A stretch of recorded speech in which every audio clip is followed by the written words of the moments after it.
তো আজকে আমি স্মরণ করাই দেই যে এটা কিন্তু মুহররম মাস শুরু হয়েছে। এই একটা সওম রাখলে আল্লাহ রাব্বুল আলামিন আপনার আমার এক বছর বিগত জীবনের সমস্ত গুনাহ মাফ করে দিবেন ইনশাআল্লাহ। এই রোজার সাথে কিন্তু হুসাইন রাদিয়াল্লাহু আনহুর কারবালার শাহাদাতের কোনো সম্পর্ক নাই। এটা একটা আকীদা পরিষ্কার করে নেবেন। কেন মুহররম মাস এত সম্মানিত, কি হয়েছে এই মাসে, আমাদের করণীয় কি, কিভাবে নবী সাল্লাল্লাহু আলাইহি ওয়াসাল্লাম এই মাস অতিবাহিত করেছেন, এই মাসের সাথে এই জামানার কি সম্পর্ক, আর এই জামানার বর্তমান ফিতনাগুলোর সাথে নবী মুসা আলাইহিস সালাম, আশুরা, ফিরআউন এগুলোর কি সম্পর্ক, ব্যাপার বোঝার ব্যাপার আছে কিনা? আচ্ছা, একটু বোঝার চেষ্টা করুন আল্লাহর ওয়াস্তে, একটু মনোযোগ দিন। দেখুন, প্রথমে বলে নেই যে এই মাসে নবী সাল্লাল্লাহু আলাইহি ওয়াসাল্লাম কি করতে বলেছেন আমাদেরকে। আমরা এই মাসে অনেক কিছু করি, কেউ বুঝে করি, না বুঝে করি। বুক পিট চাপড়াবে কিছু মানুষ, মাতম করবে, অনেক কিছুই করবে এই মাসে, এই কয়দিন পরে। নবী সাল্লাল্লাহু আলাইহি ওয়াসাল্লাম কি করেছেন? নবী করিম সাল্লাল্লাহু আলাইহি ওয়াসাল্লামকে একজন সাহাবী এসে জিজ্ঞাসা করছেন যে আইয়ু শাহরিন আফদালু ইনদাল্লাহ, ইয়া রাসূলুল্লাহ সাল্লাল্লাহু আলাইহি ওয়াসাল্লাম, রমাদান মাসের পরে কোন মাসটা আল্লাহ পাকের কাছে সবচেয়ে বেশি উত্তম? আমি সওম রাখবো, রোজা রাখবো। নবী করিম সাল্লাল্লাহু আলাইহি ওয়াসাল্লাম বলছেন যে তুমি যদি রমাদান মাসের পরে অন্য কোনো মাসের সওম রাখতে চাও, ফাসুমু শাহরা মুহররম, তোমরা মুহররম মাসে সওম রাখো। কারণ এটা হচ্ছে শাহরুল্লাহ, এটা আল্লাহ পাকের মাস। এটা কার মাস? এমনিতে তো সব প্রতিটা দিনই আল্লাহর, প্রতিটা রাতই আল্লাহর, তারপরে আলাদা করে স্পেসিফিকলি বলা হচ্ছে মুহররম হচ্ছে আল্লাহর মাস, মুহররম হচ্ছে আল্লাহর মাস। অতএব রমাদান মাসের পরে তোমরা যে মাসে বেশি বেশি রোজা রাখতে চাও সেটা হলো মুহররম মাস। আমরা কি আমাদের আমল পেলাম? তাহলে মুহররম মাসে আমরা কি করব ইনশাআল্লাহ? এটা জরুরি নয় যে শুধুমাত্র একদিন, 2 দিন, 3 দিনই রাখতে হবে। আপনি চাইলে এই মাসে বেশি থেকে বেশি সওম রাখতে পারেন। আল্লাহ পাক আমাকে আপনাদের সবাইকে তৌফিক দান করুন। স্পেশালি নবী সাল্লাল্লাহু আলাইহি ওয়াসাল্লাম মদিনায় যখন হিজরত করলেন, তখন দেখলেন যে সেখানকার ইহুদিরা রোজা রাখছে, সেখানকার ইহুদিরা রোজা রাখছে। আচ্ছা, ইহুদিদের কয়টা গোত্র ছিল মদিনায়? কে বলতে পারবেন? 3টা। কয়টা বলেন? একটা বনু কুরাইজা, বনু কাইনুকা, বনু নাজির। ইহুদিরা মদিনায় কি করছিল? ইহুদিরা মদিনা অপেক্ষায় বসেছিল শেষ নবীর আগমনের জন্য। সারা দুনিয়া বাদ দিয়ে তারা মদিনায় কি করছে? শেষ নবীর আগমনের জন্য অপেক্ষা করছে। এখন সারা দুনিয়া বাদ দিয়ে জেরুজালেমে কি করছে বলেন? দাজ্জালের আগমনের জন্য অপেক্ষা করছে। এখন নবী সাল্লাল্লাহু আলাইহি ওয়াসাল্লাম নিজে গেলেন মদিনায়, গিয়ে দেখলেন ইহুদিরা রোজা রাখে, মুহররম মাসে রোজা রাখে। নবী জিজ্ঞাসা করছেন সাল্লাল্লাহু আলাইহি ওয়াসাল্লাম, নাম শুনলে দরুদ পড়বেন, মনে মনে সাল্লাল্লাহু আলাইহি ওয়াসাল্লাম বলবেন যে তোমরা কি জন্য সওম রাখছো? ইহুদিরা বললেন বা বলল যে আনজাল্লাহু আযজা ওয়া জাল মূসা ওয়া কওমাহ, এই দিনে আল্লাহ রাব্বুল আলামিন মূসা আলাইহিস সালাম এবং তার কওম মানে বনু ইসরাইলকে নাজাত দিয়েছেন। ওয়া গারাকা ফিরআউন ওয়া কওমাহ, এবং আল্লাহ রাব্বুল আলামিন এই দিনেই ফিরআউন এবং তার কওমকে ডুবিয়ে দিয়েছেন। এই দিনে আল্লাহ রাব্বুল আলামিন মূসা আলাইহিস সালাম আর ফিরআউনকে মূসা আলাইহিস সালাম এবং তার সাথীদেরকে উদ্ধার করেছেন, ফিরআউন এবং তার দলবলকে ডুবিয়ে দিয়েছেন। কোন সাগরে? লোহিত সাগরে। এই জন্য শুকরিয়া স্বরূপ মূসা আলাইহিস সালাম সওম রেখেছেন, এজন্য আমরাও সওম রাখি। তখন নবী সাল্লাল্লাহু আলাইহি ওয়াসাল্লাম বললেন যে নাহনু আহাক ওয়া আউলা বিমূসা মিনকুম, আমরা মানে উম্মতে মুহাম্মাদি, আমরা তোমাদের চাইতে মূসা আলাইহিস সালামের অনেক বেশি হকদার বেশি। এই জন্য আমরা এই 10ই মুহররম সওম রাখি, আশুরার দিন। আর নবীজি বললেন তোমরা খালিফুল ইয়াহুদ, তোমরা ইহুদিদের বিরোধিতা করো। তাই তিনি বলছেন আমি আগামী বছর বেঁচে থাকলে 9 তারিখ বা 11 তারিখ আরও একটা সওম বেশি রাখবো। তার মানে আমরা আমাদের আমল পাচ্ছি এই মাসে বেশি বেশি সওম রাখা, স্পেশালি 9, 10, 11, পারলে এই 3টা সওম রেখে দাও। যদি এটাও না করতে পারি অ্যাটলিস্ট 10 সওম রাখা। কি হবে? নবী সাল্লাল্লাহু আলাইহি ওয়াসাল্লাম বলছেন আহতাসিবু ইনদাল্লাহ, আল্লাহর কাছে আমি আশা করি যে আইয়ুকাফিরু আস-সানাতাল্লাতী ক্বাবলা, এই একটা সওম রাখলে আল্লাহ রাব্বুল আলামিন আপনার আমার এক বছর বিগত জীবনের সমস্ত গুনাহ মাফ করে দিবেন ইনশাআল্লাহ। স্কলাররা বলেন যে এটা সগীরা গুনাহ, আমি এই ব্যাখ্যা করতে চাচ্ছি না। আল্লাহর কে জানে, আল্লাহ পাক যদি তাকে তৌফিক দেন, সে যদি তওবা করে তার কবিরা গুনাহ তো আল্লাহ মাফ করতে পারেন না? আচ্ছা, তাহলে আমরা আমাদের আমল দুটো পেয়ে গেলাম। এক, এই মাসে নর্মালি বেশি বেশি সওম রাখবো। 2, 9, 10, 11 সওম রাখবো। যদি এটাও না করতে পারি কমপক্ষে 10ই মুহররম অবশ্যই সওম রাখবো ইনশাআল্লাহ। আল্লাহ পাক তৌফিক এনায়েত করুন। আমিন। এখন আসুন, এই মাসে আরও একটা আমল নবীজি বলেছেন, যদিও এই হাদিসটা সম্পর্কে ইমাম তিরমিজির কিতাবে আছে, হাদিসটা একটু গরীব, কিন্তু আমি ফজিলতের স্বার্থে কথাটা বলছি। নবী সাল্লাল্লাহু আলাইহি ওয়াসাল্লাম বলেছেন, সাহাবী এসে জিজ্ঞাসা করছেন যে এই মাসে আমি বেশি বেশি সওম রাখবো, ফজিলতটা কি? নবী করিম সাল্লাল্লাহু আলাইহি ওয়াসাল্লাম বলছেন যে এই মাসে আল্লাহ রাব্বুল আলামিন বিগত অনেক সম্প্রদায়ের তওবা কবুল করেছিলেন। সুবহানাল্লাহ। এই মাসে আল্লাহ পাক বিগত অনেক সম্প্রদায়ের তওবা কবুল করেছেন এবং আগামীতেও অনেকের তওবা কবুল করবেন ইনশাআল্লাহ। তো তার মানে আমরা বুঝলাম আমাদের আরেকটা আমল এই মাসে বেশি বেশি, এই তো মাশাআল্লাহ, বেশি বেশি তওবা ইস্তেগফার করা। এখন আসুন, আমি ইস্তেগফারের আপনাদেরকে 2-3টা দোয়া শিখাই দেই আগে ছোট্ট করে। 1 নাম্বার, যারা একটু পড়াশোনা করেন মাশাআল্লাহ, তারা এইটা পড়বেন, সাইয়্যিদুল ইস্তেগফার। সাইয়্যিদুল ইস্তেগফার আমার সাথে বলবেন, আল্লাহুম্মা আনতা রাব্বি লা ইলাহা ইল্লা আনতা খলাকতানি আনা আবদুক ওয়া আনা আলা আহদিক ওয়া ওয়া'দিকা মাস্তাতা'ত আউযু বিকা মিন শাররি মা সানা'ত আবুউ লাক বিনি'মাতিকা আলাই ওয়া আবুউ বিযানবি ফাগফিরলি ফাইন্নাহু লা ইয়াগফিরু যুনুবা ইল্লা আনতা। এই যে আমরা গত লেকচারে বলেছিলাম যে আমাদের ইবাদতগুলো অন্তঃসার শূন্য হয়ে যাচ্ছে এই কারণে, বিকজ আমরা অর্থটা বুঝি না।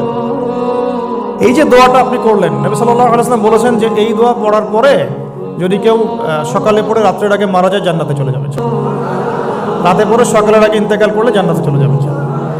তো কি পড়লাম? আল্লাহ পাক বলছেন, নবী সাল্লাল্লাহু আলাইহি ওয়াসাল্লাম বলছেন, আল্লাহুম্মা হে আল্লাহ, আনতা রব্বি, আল্লাহ তুমি আমার রব, খলাকতানি তুমি আমাকে সৃষ্টি করেছো, আনা আবদুক আমি তোমার বান্দা, আনা আলা আহদিকা আমি তোমার সাথে যে অঙ্গীকার করেছি এর উপরে আছি, মাস্তাতাও থাকার চেষ্টা করছি, আমি সাধ্যমতো থাকার চেষ্টা করছি। আবুউ লাকা বিনি'মাতিকা আলাই আমার উপরে আমার যে উপরে তুমি যে নিয়ামত দিয়েছো আল্লাহ, এগুলো আমি স্বীকার করছি। আল্লাহ তুমি আমার উপর যত নিয়ামত দিয়েছো আমি স্বীকার করছি। ও আবুউ বিযানবি আমার যত গুনাহ আল্লাহ সব স্বীকার করছি। এভাবে যদি বান্দা আল্লাহর কাছে দোয়া করে আল্লাহ মাফ করবেন না? সুবহানাল্লাহ। ফাগফিরলি আল্লাহ আপনি আমাকে মাফ করুন, ফাইন্নাহু লা ইয়াগফিরু যুনুবা ইল্লা আনতা কারণ আপনি ছাড়া যুনুব কেউ ক্ষমা করতে পারেন। ব্যাস এইভাবে বুঝে এটা যদি না পড়েন অ্যাটলিস্ট এতটুকু, আস্তাগফিরুল্লাহাল্লাযী লা ইলাহা ইল্লা হুয়াল হাইয়ুল কাইয়্যুম ওয়া আতুবু ইলাইহি, এইটুকু। আর এটাও যদি না পড়েন, না পড়াটা একটু লজ্জার যদিও বা, তাও যদি না পড়েন তাহলে বলবেন আস্তাগফিরুল্লাহ ওয়া আতুবু ইলাইহি, আস্তাগফিরুল্লাহ ওয়া আতুবু ইলাইহি। আসুন তাহলে আমরা কাজগুলো পেয়ে গেলাম। এখন আসুন আমরা কেন রোজা রাখছি? নবী করিম সাল্লাল্লাহু আলাইহি ওয়াসাল্লাম এখানে উদ্দেশ্যটা বলছেন। এই দিনে কি করা হয়েছে? মুসা আলাইহিস সালাম এবং তার কওমকে নাজাত দেওয়া হয়েছে, ফেরাউন তার কওমকে ডুবিয়ে দেওয়া হয়েছে। এই তো এই রোজার সাথে কিন্তু হুসাইন রাদিয়াল্লাহু আনহুর কারবালার শাহাদাতের কোনো সম্পর্ক নাই। এটা একটা আকীদা পরিষ্কার করে নেবেন। হুসাইন রাদিয়াল্লাহু আনহুর কারবালার ঘটনা হয়েছে নবী সাল্লাল্লাহু আলাইহি ওয়াসাল্লামের ইন্তেকালের 60 বছর পরে। শরীয়ত ক্লোজ হয়ে গেছে না নবী সাল্লাল্লাহু আলাইহি ওয়াসাল্লাম ইন্তেকালের সাথে সাথে, নাকি আরো শরীয়ত আসবে? তো শরীয়তের কোনো নতুন বিধান কি এর পরেও চালু করা যাবে? এই দিনে অনেক ঘটনা ঘটেছে, এই ঘটনাগুলো সম্পর্কে কিছু দুর্বল বর্ণনা আছে বিধায় আমি বলছি না পাবলিকলি। বলা হচ্ছে এই দিনে নূহ আলাইহিস সালামের কিস্তি, ওই যে কিস্তি প্লাবনে ভেসে ভেসে এই দিনে জুদি পাহাড়ে এসে নোঙর করেছে। এরকম অনেক ঘটনা। এই দিনে মুসা আলাইহিস সালামকে নাজাত দেওয়া হয়েছে, এই দিনে ফেরাউনকে ডুবিয়ে দেওয়া হয়েছে, এরকম অনেক ঘটনা আছে। কিন্তু এই দিনে রোজা রাখার উদ্দেশ্য হচ্ছে এই নাজাতে মুসা। এইটা হুসাইন রাদিয়াল্লাহু আনহুর শাহাদাতের কষ্টে রাখছি না আমরা, ওইটা আমাদের জন্য আরেকটা জায়গা। ওই জায়গাটা নিয়ে যে হুসাইন রাদিয়াল্লাহু আনহুর শাহাদাত, ওইটা থেকে শিক্ষাটা আমার কি? এই ঘটনাটা এই 10 মুহররমে ঘটে গেছে, এটা আল্লাহ পাকের তাকদিরে ছিল, এই দিনেই ঘটনাটা ঘটে গেছে। এই ঘটনা ঘটার আগেই নবী সাল্লাল্লাহু আলাইহি ওয়াসাল্লাম রোজা রাখতেন, এমন না যে এই ঘটনা ঘটার পরে সাহাবীরা রোজা রাখা শুরু করেছেন। ব্যাপারটা কি তাই না? মূল জিনিসটা বুঝি, তারপর হুসাইন রাদিয়াল্লাহু আনহুর শাহাদাতের দিকে যাবো ইনশাআল্লাহ। আমরা দোয়া করি আল্লাহ পাক আমাদের সবাইকে হুসাইন রাদিয়াল্লাহু আনহুর মতো সাহস, কারেজ দান করুন, তাদের মতো বীরত্বপূর্ণ ঈমান দান করুন, এবং জুলুমের বিরুদ্ধে তার মতো দাঁড়িয়ে যাওয়ার মানসিকতা দান করুন। আল্লাহ পাক সারা দুনিয়া থেকে ইয়াজিদদেরকে ধ্বংস করুন এবং রাসূল সাল্লাল্লাহু আলাইহি ওয়াসাল্লামের কলিজার টুকরা নাতি হুসাইন রাদিয়াল্লাহু আনহুকে আল্লাহ পাক জান্নাতের উচ্চ মর্যাদা দান করলেন। তো এখানে দেখুন মুসা আলাইহিস সালামের নাজাতের সাথে আশুরার ঘটনা জড়িত। আর একটা কথা আমি বলে দেই, মুসা আলাইহিস সালাম, তার কওম, ফিরআউন এবং শেষ জামানা, দাজ্জাল, জেরুজালেম, ইহুদি, এদের সবার সাথে একটা যোগসূত্র আছে। একটু বোঝার চেষ্টা করবেন। আবার বলছি, রোজাটা রাখছি আমরা আশুরার স্মৃতিতে, ওই স্মরণে। এই আশুরার দিন, এর ঘটনা, মুসা আলাইহিস সালামের কওম, ফিরআউন, বনু ইসরাইল, এখনকার জেরুজালেম, জিউসদের উত্থান, শেষ জামানা, এই প্রত্যেকটা বিষয় কানেক্টেড আছে। আমি জানি না কিভাবে আমি শব্দ নিয়ে আপনাদেরকে বোঝাবো। আমি এখনগুলো লেকচারগুলোতে বলি যে আমি লাস্ট 3-4 বছর থেকে একটা প্রবলেম ফেস করছি। অনেক কিছু বুঝতে পারছি কিন্তু আমি আপনাকে বোঝাতে পারছি না। আমি কোন ভাষা প্রয়োগ করব বা কিভাবে সিকোয়েন্স সাজাবো আমি আসলেই বুঝতে পারছি না। বিশ্বাস করেন, এগুলো শুধু বাইরের কথা বললাম, ভিতরে এমন অনেক কথা আছে যার 30 থেকে 40% আমি বলতে পারছি, বাকি 60% কথা আমি বলতে পারছি না। এখন আপনি ইন্টেলেকচুয়াল অডিয়েন্স হয়ে বুঝে নিয়েন যে কেন বলতে পারছেন, কি কারণে, এটা আপনাদেরকে বুঝে নিতে হবে। তো এখন দেখুন প্রিয় ভাইয়েরা, একটু আমার দিকে খেয়াল করুন। নবী মুসা আলাইহিস সালাম, কোরআন আপনি খুলবেন 44টা জায়গায়, কয়টা জায়গা? 532টা আয়াত আছে। সুবহানাল্লাহ, 44টা জায়গার 532টা আয়াতে আল্লাহ রাব্বুল আলামিন মুসা ফিরআউন আমাদেরকে বলেছেন। কোরআন কাদের জন্য? আচ্ছা, আমাদেরকে এই ঘটনাটা বারবার বলার কি কারণ? আল্লাহ পাক কেন এতবার করে মুসা আলাইহিস সালাম আর ফিরআউনের ঘটনা আমাদেরকে বলছেন? কারণ কি? আমাদের উম্মার সাথে তার কি সম্পর্ক হচ্ছে নবী সাল্লাল্লাহু আলাইহি ওয়াসাল্লামের সোনালী যুগ যেটা, সেটা চলে যাওয়ার পরে এই ফিতনার যুগে সারা বিশ্ব জুড়ে নতুন নতুন ফেরাউনদের উদ্ভব হবে ইনশাআল্লাহ। হয়েছে কি হয় নাই? এবং এটা চিরায়ত পরিণতি। আল্লাহ পাক এই এতবার করে 532 বার এই মানুষদেরকে ফেরাউনের গল্প কেন শোনাচ্ছেন? যাতে ফেরাউনের পরিণতি সম্পর্কে এরা সচেতন হয়, যাতে ওরাও ফেরাউনের পরিণতি সম্পর্কে সচেতন হয়। কে ফেরাউন? তার নাম রেমেসিস II। তো ফেরাউন কোনো নাম নয়, এটা একটা রাষ্ট্রীয় পদ, ঠিক আছে? তো তার একটা নাম ছিল, আমি নামটা এই মুহূর্তে স্কিপ করে ফেলছি, সম্ভবত আল্লাহ মাফ করুন, আমি নামটা ভুলে গেছি। তো রেমেসিস II হচ্ছে তার একটা নাম, আরেকটা নাম আছে, আল্লাহ মাফ করুন। তো কি কারণে সে ফেরাউন হলো? কেন তাকে ফেরাউন বলা হচ্ছে? দেখুন, ইউযাববিহুনা আবনাআকুম ওয়া ইস্তাহয়ুনা নিসাআকুম। মুসা আলাইহিস সালামের কওমের বনু ইসরাইলদের ছেলেদেরকে মেরে ফেলছে, মেয়েদেরকে জীবিত রাখছে। সারা বিশ্ব জুড়ে তোমরা কি মুসলমান ছেলেদেরকে মেরে ফেলছো না? এখন আমরা তাদেরকে বলতে চাই, মেসেজ দিতে চাই, সারা বিশ্ব জুড়ে নব্য ফেরাউনরা মুসলিম ছেলেদেরকে মেরে ফেলছে না? এখন মেয়েদেরকে জীবিত রাখছে না? এদেরকে মেসেজ দেওয়া হচ্ছে 532 বার, এদেরকে মেসেজ দেওয়া হচ্ছে। কে ফেরাউন? যে বলছে আনা রব্বুকুমুল আ'লা, আমি তোমাদের মহান রব। সারা ওয়ার্ল্ড যারা চালাচ্ছে তারা এই দাবি প্রত্যক্ষভাবে না করলেও পরোক্ষভাবে ঠিকই করছে। ওয়ার্ল্ডের কতগুলো জায়গায় আপনি দেখবেন যে অবনত চিন্তা আল্লাহ পাকের হুকুমের সামনে মাথা পেতে নিচ্ছে। কয়টা জায়গায় আল্লাহ পাকের সুপ্রিম লসগুলোকে এস্টাবলিশ করা হচ্ছে। আর এটাকে ইনডাইরেক্টলি আপনি চ্যালেঞ্জ করছেন, আল্লাহ পাকের কিতাবকে আপনি ইনডাইরেক্টলি চ্যালেঞ্জ করছেন। এবং এটা আপনি সরাসরি না বললেও, যে আমি মহান রব নই, এ কথা সরাসরি না বললেও আপনার কাজে এটা প্রমাণ করছেন। আল্লাহ পাকের সমস্ত আহকাম, হুকুম, ইসলামিক বিধানগুলোকে উঠিয়ে দিয়ে জাহেলিয়াত প্রতিষ্ঠা করছেন, শিক্ষা ক্ষেত্রে, সাংস্কৃতিক ক্ষেত্রে, অর্থনৈতিক ক্ষেত্রে, ইভেন পলিটিক্যাল ক্ষেত্রে। তাহলে এটা কি ফেরাউনের আচরণ নয়? ফেরাউন কাকে বলে? ফেরাউন ডেফিনেশন কি আসলে? তাকে একটার পর একটা নিদর্শন দেখানো হয়েছে, 9টা নিদর্শন, 9টা দেখানো হয়েছে। আপনি সূরা তাহা পড়ুন, কসাস পড়ুন, পাবেন 9টা নিদর্শন। এতগুলো নিদর্শন আয়াত দেখার পরেও ফেরাউন ঈমান নিয়ে আসে নাই। তো এখন সারা ওয়ার্ল্ডে যারা আছে, বড় বড় ফেরাউন, নমরুদ, আজার, এদের সামনে নিদর্শনের অভাব আছে? এরপরেও কি তারা ইসলাম কবুল করছে, আত্মসমর্পণ করছে? ইসলামের উপর এত আগ্রাসন, এত ম্যাসাকার্ড অবস্থার পরেও ইসলাম কি দিন দিন কমছে না বাড়ছে? নিদর্শন। মুসলিমদের উপরে এত সাংস্কৃতিক আগ্রাসন, শিক্ষাক্ষেত্রে আগ্রাসন, অর্থনৈতিক আগ্রাসন, পলিটিক্যাল আগ্রাসন, এরপরেও কি মুসলিমরা কমেছে না বেড়েছে? নিদর্শন। সারা বিশ্বে পর্দা পর্দা কত কথা, তারপরে পশ্চিমারাই এখন পর্দা করছে, নিদর্শন ওরাই এখন পর্দার দিকে আসছে। প্রতিটা জায়গায় আপনি দেখুন, শিক্ষা থেকে উঠাই দিচ্ছেন ইসলাম, কিন্তু তারপরেও মানুষ মাদ্রাসার দিকে আসছে, তারপরেও দিন দিন মানুষ কোরআন শিখছে, তারপরেও দিন দিন মানুষ হাদিস শিখছে। আমরা সংস্কৃতির নামে নগ্নতা বেহায়াপনা ছড়িয়ে দিচ্ছি, তারপরেও দেখুন দিন দিন মানুষ আবার আল্লাহর দিকে ফিরে আসছে। যুব সমাজকে নাস্তিক বানানোর জন্য কত কি না করলাম আমরা, কত কি যে করলাম যুবতীকে নাস্তিক বানানোর জন্য, কিন্তু তারপরেও ইয়াংদের একটা বড় অংশ দিন দিন ইসলামের দিকে ফিরে আসছে। আলহামদুলিল্লাহ। দেখুন এখনো কিন্তু ফেরাউনদের সামনে নিদর্শন যাচ্ছে। সবচেয়ে বড় কথা, তারা আল্লাহ পাকের অথরিটি, আমরা সভরেন্টি বলে যেটাকে, এইটা দাবি করেছিল ফেরাউন। এখন সেই সভরেন্টি দাবি করছে আমরা বড় বড় সংস্থাগুলোর মধ্য দিয়ে।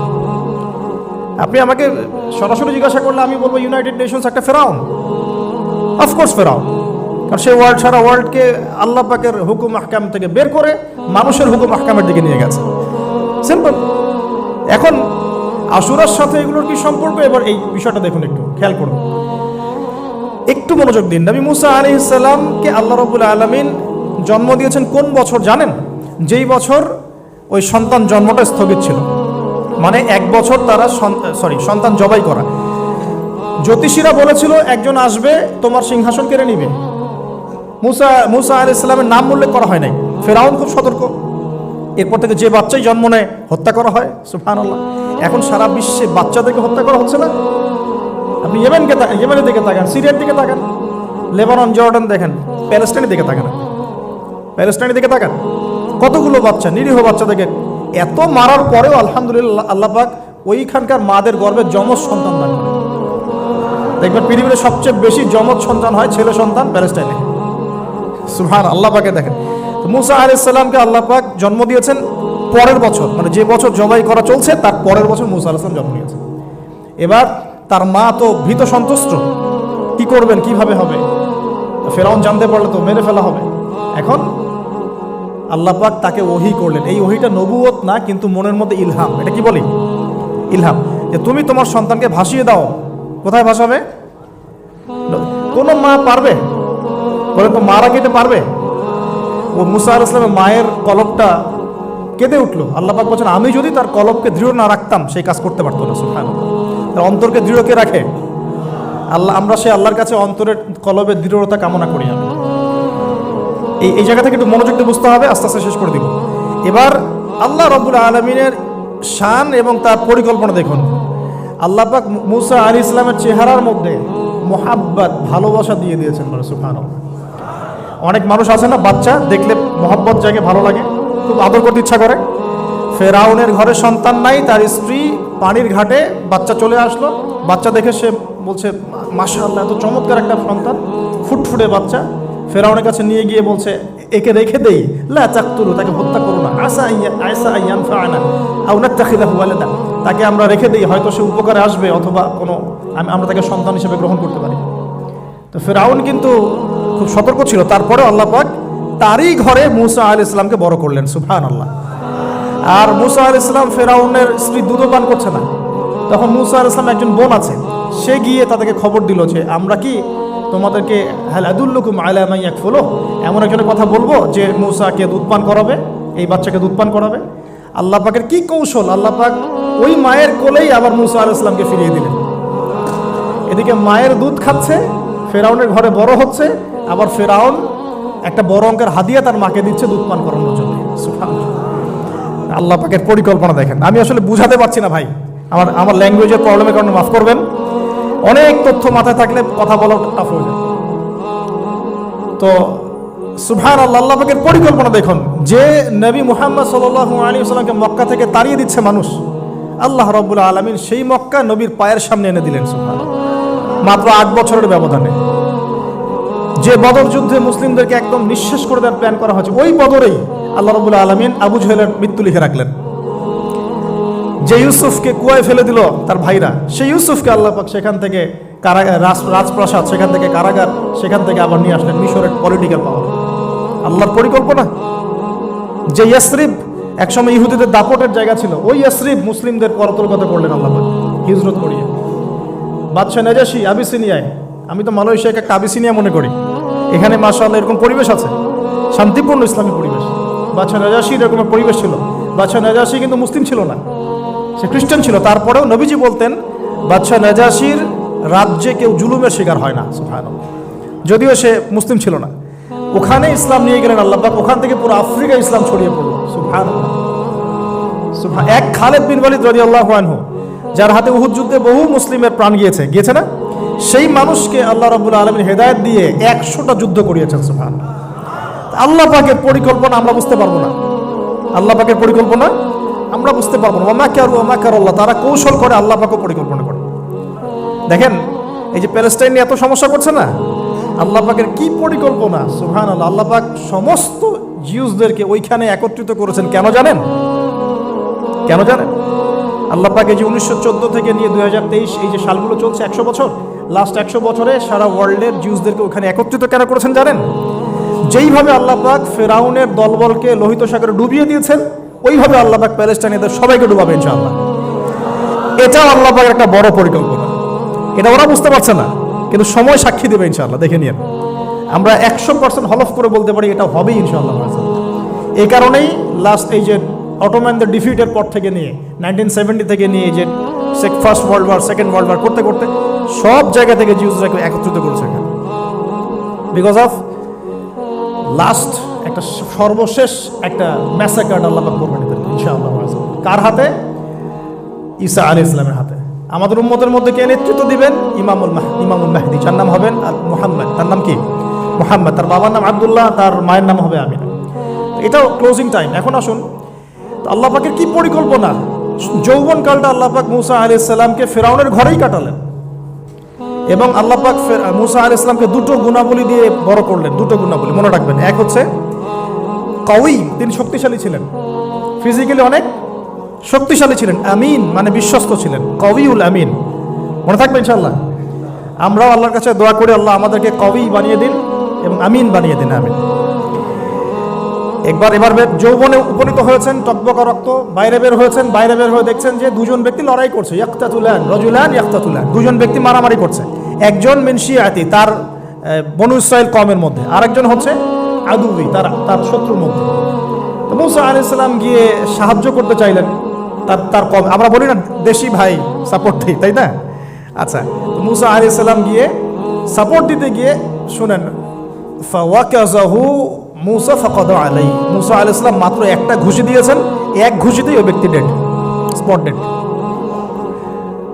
এই যে আমি গত একটা লেকচারে বলেছিলাম, চাইনিজ কন্টিনেন্টে যে মার্শাল আর্টসগুলো গড়ে উঠেছে, এই কোরআন থেকে গড়ে উঠেছে। তার আগে ওদের সভ্যতা ছিল, সংস্কৃতি ছিল, ঠিক আছে। এক ঘুষিতে মানুষ মারা যায়, এটা কোরআন বলেছে। এক ঘুষিতে মানুষ মারা যায়, এটা কোরআন বলেছে। ওরা এখন রিসার্চ করে বের করে যে 6টা-7টা স্পট আছে মানুষের দেহে, এক ঘুষিতে মানুষ মারা যেতে পারে। কোরআনকে আমরা মূল্যায়ন করি না, কিন্তু কোরআনকে সারা দুনিয়ার অমুসলিমরা মূল্যায়ন করে ওদের স্বার্থে তারা আমাদের কোরআনকে মূল্যায়ন করে, আমাদের হাদিসকে মূল্যায়ন করে। আমরা করতে চাই না, আল্লাহ মাফ করুক আমাদেরকে। আমরা কোরআন পড়তে চাই না, গবেষণা করতে চাই না, অর্থ বুঝতে চাই না, একটু আরবি ভাষা শিখতে চাই না, কোরআনের বালাগাত ডেইলি একটু তেলাওয়াত করবো এক পারা, সেটা করতে চাই না। আল্লাহ পাক আমাদেরকে মাফ করুক এবং কোরআনওয়ালা বানিয়ে দিন। আমি কথাগুলো বলার উদ্দেশ্য আপনাদেরকে আঘাত করা নয়, আমি জাস্ট আপনাদের কলবে একটু ধাক্কা দেওয়ার চেষ্টা করছি, যাতে করে আপনারা সবাই কোরআন তেলাওয়াত করেন ডেইলি এক পারা করে। আল্লাহ কবুল করে নেন। এবার আসুন, দেখুন এবার কি হলো। এটা ইন্টেনশনালি ছিল না, আনইনটেনশনালি মুসা আলাইহিস সালাম এখন কিন্তু মানে হত্যার অপরাধী হয়ে গেছেন, তাই না? ফেরাউন তাকে ধরার জন্য বের হয়েছে দলবল নিয়ে, ওকে ধরতে হবে, এবার অ্যারেস্ট করতে হবে। তো একজন এসে পরামর্শ দিল যে তুমি এখান থেকে চলে যাও, তুমি এই মিশর থেকে চলে যাও, বের হয়ে যাও, না হলে ফেরাউনের বাহিনী তোমাকে পেলে ধরে ফেলবে। এবার মুসা আলাইহিস সালাম চলে গেলেন কোথায়? মাদিয়ান। কোথায় বলেন? অনেক দূরে মাদিয়ান। মাদিয়ানে গিয়ে তার না আছে কোনো শেল্টার, না গার্ডিয়ান, না কোনো খাবার, না পানি, কিছুই নাই। ঠিক নবী সাল্লাল্লাহু আলাইহি ওয়াসাল্লামের সাহাবীরা হিজরত করেছেন আবিসিনিয়ায়, নবীজি হিজরত করেছেন একবার তায়েফে, ওখানে মার খেয়ে চলে আসতে হয়েছে না, মনে আছে? তায়েফের 3টা গোত্র ছিল, আব্দে ইয়ালাইল, আব্দে মাসউদ, হাবিব বিন আমর, এই 3 গোত্রের নেতা ছিল। এরা নবী সাল্লাল্লাহু আলাইহি ওয়াসাল্লামকে ছোট ছোট বাচ্চাদেরকে দিয়ে পিটিয়েছিল, নাউযুবিল্লাহ। তারপরে নবীজি বদদোয়া করেন নাই, ওখান থেকে চলে আসছেন মক্কায়। আমি গুছিয়ে বলছি শর্ট করে। তো এভাবে মুসা আলাইহিস সালামকেও হিজরত করতে হয়েছে। দেখেন, আবার নবীজিকে হিজরত করতে হচ্ছে মদিনায়। তার মানে হিজরা বিষয়টা ইসলামের সাথে সম্পৃক্ত। পরিবেশ পরিস্থিতি অনুকূলে না থাকলে যেখানে ভালো পরিবেশ সেখানে গিয়ে মানুষ থাকতে হবে। আলহামদুলিল্লাহ এখানে ভালো পরিবেশ আছে, আপনারা ভালো পরিবেশ পেয়েছেন। কিন্তু যারা চ্যালেঞ্জ গ্রহণ করে সমাজের জাহেলিয়াতগুলোকে সরানোর চেষ্টা করবে, সংস্কারের চেষ্টা করবে, তারা আল্লাহর কাছে অনেক বেশি পছন্দের। তার মানে প্রথম ফাইট আমাদেরকে করতে হবে। করতে করতে গিয়ে এক পর্যায়ে যদি দেখি যে না আর পারছি না, তখন কি হিজরা, এটা মাথায় রাখতে হয়। এখন নবী সাল্লাল্লাহু আলাইহি ওয়াসাল্লামকেও করতে হচ্ছে। মুসা আলাইহিস সালাম চলে গেলেন মিশর থেকে কোথায় বলেন, মাদিয়ানে। তখন আরেকজন নবী ছিলেন, তার নাম কি? শুআয়ব। মাশাআল্লাহ, শুআয়ব আলাইহিস সালাম। শুআয়ব আলাইহিস সালাম সম্পর্কে আল্লাহ পাক বলেছেন তিনি অত্যন্ত চমৎকার বাগ্মী ছিলেন, মানে তিনি নবীদের মধ্যে অনেক সুন্দর করে কথা বলতে পারতেন। সুবহানাল্লাহ, সুবহানাল্লাহ। তো শুআয়ব আলাইহিস সালামের কওমের নাম কওমে মাদিয়ান। বলে রাখি, এই কওমে মাদিয়ানকে আল্লাহ রাব্বুল আলামিন ধ্বংস করেছেন সর্বপ্রথম ভূমিকম্প দিয়ে। কি দিয়ে? পৃথিবীতে সর্বপ্রথম যে জাতিকে ভূমিকম্প দিয়ে ধ্বংস করা হয়েছে তার নাম কওমে মাদিয়ান। কেন ধ্বংস করা হয়েছে? মাপে কম দিত। কি করত? যেটা এখনকার ওয়ার্ল্ডের ইকোনমিক সুন্নাহ, নাউজুবিল্লাহ। মানুষকে ঠকানো এখনকার ওয়ার্ল্ডের ইকোনমিক সুন্নাহ। এবং এই মানুষকে ঠকানোর জন্য ইকোনমিক সেকশনে রিবা চালু করা হয়েছে। রিবা, সব জায়গায় রিবা, এভরি সিঙ্গল সেক্টর, যেটা under the foundation of World Bank আর IMF। রিবা আছে কি নাই? আর আমরা তো রিবাটাকে এখন মনেও করি না যে মায়ের সাথে জেনা করছি, মায়ের সাথে জেনা করছি। এটাই তো হাদিসের কথা। রিবার 70 শাখা আছে পাপের, 73 শাখা আছে পাপের, সর্বনিম্ন শাখা মায়ের সাথে জেনা করা না। বুঝলি? তো এটা ইকোনমিক শূন্য হয়ে গেছে না এখন, মানুষকে ঠকানো, মাপে কম দেওয়া, রিবা। আর আমরা তো মাশাআল্লাহ ঘুষ ছাড়া কিছু হয় না, দুর্নীতি ছাড়া হয় না, টেবিল পাসই হচ্ছে না। আল্লাহ মাফ করুক আমাদেরকে। তবে এগুলা আমাদের ইবাদতকে নষ্ট করে ফেলছে, কারণ হারাম রিজিক থাকলে ইবাদত দোয়া কবুল হয় না। আল্লাহ পাক আমাদেরকে হালাল খাওয়ার তৌফিক দান করুন। এখন প্রিয় ভাইরা, ওখানে গিয়ে কিচ্ছু নাই, নিঃস্ব অবস্থায় কি দোয়া করতে পারেন একজন মানুষ, এই দোয়াটা শিখে নেন, ইনশাআল্লাহ আপনার জীবনের সমস্ত সংকট কেটে যাবে ইনশাআল্লাহ। আমি নিজেও ওই দোয়াটা বেশি বেশি করার চেষ্টা করি। দোয়াটা হচ্ছে, মুসা আলাইহিস সালাম একটা গাছের নিচে হেলান দিয়ে বসলেন, বসে দেখলেন দুইজন মেয়ে দাঁড়িয়ে আছে দূরে, পানি নিতে পারছে না। লোকজন পানি নিয়ে যাচ্ছে, ওরা দাঁড়িয়ে আছে বেচারি। মুসা আলাইহিস সালাম গিয়ে বললেন, কি সমস্যা আপনাদের? এটা নিয়ে আপনারা আবার মেয়েদের সাথে কথা বলার চেষ্টা করেন, ঠিক আছে? তো মাহারাম গায়রা মাহারাম মেনে চলে। তারা বললেন যে আমাদের বাবা অনেক বৃদ্ধ মানুষ, আমরা পানি নিতে পারি না যতক্ষণ না আমাদের কম পানি নিয়ে চলে যায়। তো মুসা আলাইহিস সালাম, একটু বললাম না ফিজিক্যালি খুব স্ট্রং ছিলেন, থাকে না বডি বিল্ডার, সামনে গিয়ে কথা বলে সরো পানি নিতে দাও, তখন মানুষ একটু মূল্যায়ন করে না। তো মুসা আলাইহিস সালাম এভাবে পানি নিয়ে দিলেন এবং বাছুরদেরকে পানি পান করালেন, করিয়ে গাছের নিচে এসে বসে আছেন। বসে বসে তিনি দোয়া করছেন, এই যে দোয়াটা তিনি দোয়া করছেন, রব্বি। একটা নেক কাজ করলেন না, মানুষের উপকার করলেন, নেক কাজ করে এসে গাছের নিচে বসে দোয়া করছেন, আল্লাহ এখানে তো আমার খাবার পানি বাসস্থান কিছুই নাই, আমি কি করব? রব্বি ইন্নী লিমা আনজালতা ইলাইয়া মিন খায়রিন ফাকির। রব্বি ইন্নী লিমা আনজালতা ইলাইয়া মিন খায়রিন ফাকির। আবার বলেন, রব্বি ইন্নী লিমা আনজালতা ইলাইয়া মিন খায়রিন ফাকির। অর্থ হচ্ছে, হে আল্লাহ, তুমি তোমার পক্ষ থেকে আমার উপরে যে নেয়ামতগুলো দিবে, আমি এর জন্য ফকির হয়ে বসে আছি। আল্লাহ, অর্থ বুঝে পড়বেন ভাই, নামাজ রোজা হজ জাকাত যাই করেন আল্লাহর ওয়াস্তে অর্থ বুঝে পড়বেন। অর্থ বুঝে পড়লে আপনার ইবাদতের স্বাদ পাবেন, তৃপ্তি পাবেন, আল্লাহর সাথে কানেকশন হবে, আল্লাহর নূর পাবেন, মাআরিফত পাবেন, সত্য স্বপ্নও দেখবেন তখন ইনশাআল্লাহ। তখন সত্য স্বপ্ন দেখবেন ইনশাআল্লাহ।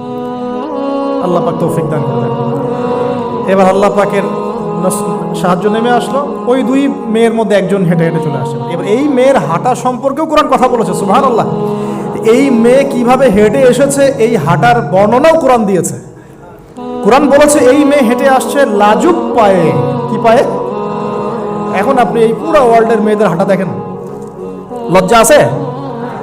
তাহলে মেয়েদের সাথে লজ্জা একটা গভীর সম্পর্ক আছে।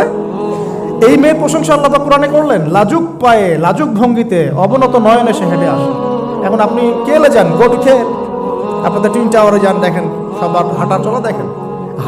হায়া লজ্জার কোনো বালাই আছে এখানে? আমি গত লেকচারে বলেছিলাম যে আদম আলাইহিস সালাম এবং হাওয়া আলাইহিস সালাম, ইবলিস তাদের সাথে প্রথম যে আচরণ করেছে ওই ফল খাওয়ানোর পরে, সেটা কি? তাদের গা থেকে পোশাক খুলে পড়ে গেছে। মানে নগ্ন করে দিয়েছে আমাদের পিতামাতাকে, মহাবিশ্ব নগ্ন করে দিয়েছে কে? ইবলিস। এখন এই পৃথিবীতে আমরা যারা নগ্নতার চর্চা করছি তার কার এজেন্ট আমরা বুঝতে বাকি আছে? আমার কথা কি বুঝতে পারছেন কি না? এই কানেকশন মেলানোর চেষ্টা করুন, ডটসগুলো মেলানোর চেষ্টা করেন। সামনে যাই প্রিয় ভাই, এই মেয়ে এসে বলছে আমার বাবা আপনাকে ডাকেন, আমার বাবা আপনাকে ডাকছেন। তিনি গেলেন, বাবা সোহাইব আলাইহিস সালাম। তখন এক বোন ইনডাইরেক্টলি বাবাকে বোঝাচ্ছে যে বিয়ে শাদী দিলে ভালো হয়। এক বোন বলছে যে আপনি তো তাকে পুরস্কৃত করতে চাচ্ছেন, তাহলে এইরকম কবিউন আমিন একজন মানুষকে সবচেয়ে ভালোভাবে পুরস্কৃত করা যায় তার যথাযোগ্য প্রতিদান দেওয়ার মধ্য দিয়ে। তো মেয়ের ইশারা বাবা বুঝেছেন, তিনি নিজের এক মেয়ের সাথে মুসা আলাইহিস সালাম বিয়ে দিলেন। সুবহানাল্লাহ। তবে শর্ত দিলেন, দেন মোহর কি? মোহর তো নাই। মোহর কি এবার? মোহর হচ্ছে 8 বছর তোমাকে আমার ফার্মে কাজ করতে হবে। এটা আগেকার একটা স্টাইল ছিল, সুন্নাহ। এটা এখন নাই, যদিও আগে এরকম ছিল যে দেনমোহর দেওয়ার জন্য এই একটা পদ্ধতি ছিল। যেমন ইয়াকুব আলাইহিস সালামের ক্ষেত্রেও এরকম 7 বছরের কথা আসছে, তিনি 7 বছর তার শ্বশুরের ফার্মে কাজ করেছেন। এটা নতুন ছিল না ওই সময়, এটা কমন ছিল। এখন যেমন আমাদের দেশে কমন 10 লাখ টাকা মোহর হবে, 10,000 টাকা দিব, বাকিটা সব বাকি, তাই না? তো এরকম আর কি কমন কিছু বিষয় থাকে আর কি। আস্তাগফিরুল্লাহ, মাফ করো। বলবে বাসরাতে, বলবে আমাকে মাফ করে দাও। শুরুতেই নিজের গায়রথহীনতার পরিচয় দিল। আবার এদিকে শ্বশুরের কাছে মাশাল্লাহ মোটা অঙ্কের ডোনেশন নিতে চাচ্ছে, যৌতুক। বিয়ে আমাদের ওখানে মাশাল্লাহ মানে কেনা বেচা, মেয়ে বিক্রি করতেছে আর ছেলে কিনতেছে। এবার 8 বছর পূর্ণ করা হলো, তিনি আরো 2 বছর 10 বছর পূর্ণ করলেন। এই 10 বছরে মুসা আলাইহিস সালাম নববী পরিবেশ পেলেন, অভিভাবক পেলেন, স্ত্রী পেলেন, প্রেমময়ী সন্তান ইত্যাদি সবকিছু। এবার আল্লাহ রাব্বুল আলামিন তাকে মিশরের দিকে যাওয়ার যে সময়টা এখন হয়ে গেছে, 10 বছর হয়ে গেছে, মিশরে যেতে হবে। যাওয়ার পথে স্ত্রীর প্রসব বেদনা উঠেছে। তখন মুসা আলাইহিস সালাম আগুন খুঁজছেন। আগুন কি খুঁজছেন ভাই? আগুন খুঁজতে তুর পাহাড়ের ওখানে গিয়ে দেখছেন যে আগুন গাছে জ্বলছে, সবুজ পাতার উপরে আগুন। তিনি অবাক।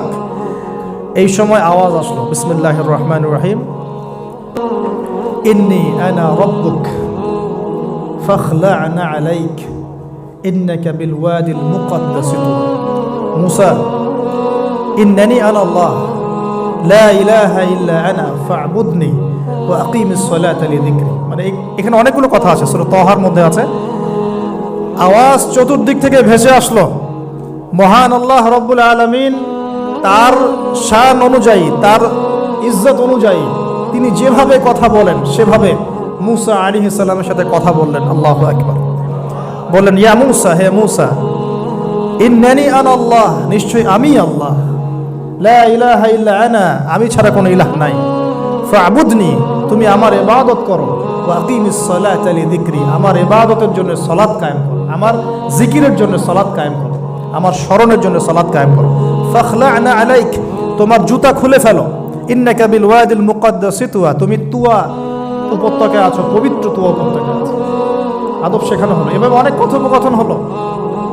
নবী মুসা আলাইহিস সালাম ভয় পেয়ে গেলেন এবং আল্লাহ পাক আরো কথা বললেন, ওয়ামা তিলকা বিয়ামিনিকা ইয়া মুসা, তোমার ডান হাতে এটা কি?